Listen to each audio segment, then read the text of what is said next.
जालना नांदेड महामार्गावर गोर सेनेनं रास्ता रोको आंदोलन केलंय। आंदोलनामध्ये हजारो बांधव रस्त्यावरती उतरलेले आहेत। विमुक्त जाती अप्रवर्गातील खोटं जात वैधता प्रमाणपत्र देणाऱ्या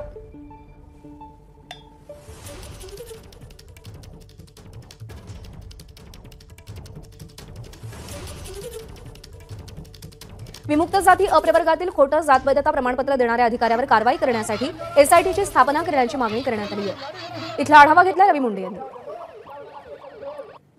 जालना नांदेड राज्य महामार्गावरती गोर सेनेच्या वतीने बंजारा समाजाचं खूप मोठं रास्ता रोको आंदोलन आपल्याला पाहायला मिळत आहे। राज्य महामार्ग पूर्णपणे ठप्प झालेला आहे। जालना रोडवरच्या वाटूर जवळ हा रास्ता रोको करण्यात येत आहे। गोर सेनेच्या वतीने हा रास्ता रोको होत आहे।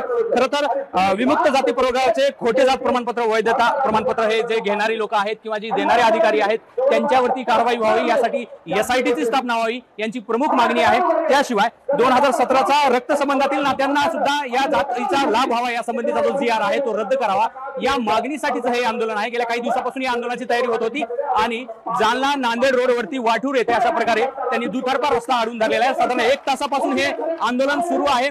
पोलीस देखील या ठिकाणी आलेले आहेत, सरसावलेले आहेत, वाहनांच्या खूप मोठ्या रांगा लागलेल्या आहेत। बंजारा समाजाच्या याच मागणीला ओबीसी समाजाच्या वतीने देखील पाठिंबा देण्यात आलेला आहे आणि खूप मोठ्या प्रमाणावरती या ठिकाणी बंजारा समाजाचे बांधव एकत्रित आलेले आहेत। कुठेतरी आपल्या मागण्यांच्या बाबतीमध्ये ते आक्रमक होताना दिसत आहे आणि एसआयटीची स्थापना जी की पावसाळी अधिवेशनामध्ये सरकारनं यावरती आश्वासन दिलेलं होतं आणि याच एसआयटीची स्थापना खोट्या जात प्रमाणपत्राबाबत व्हावी अशा प्रकारची मागणी यांची आहे आणि याच मागणीला अनुसरून सरकारने कारवाई करावी अशी मागणी या आंदोलकांची आहे आणि सरकार जोपर्यंत काही लेखी आश्वासन देत नाही तोपर्यंत आम्ही इथून हलणार नसल्याचा दावा देखील या आंदोलकांनी केलाय।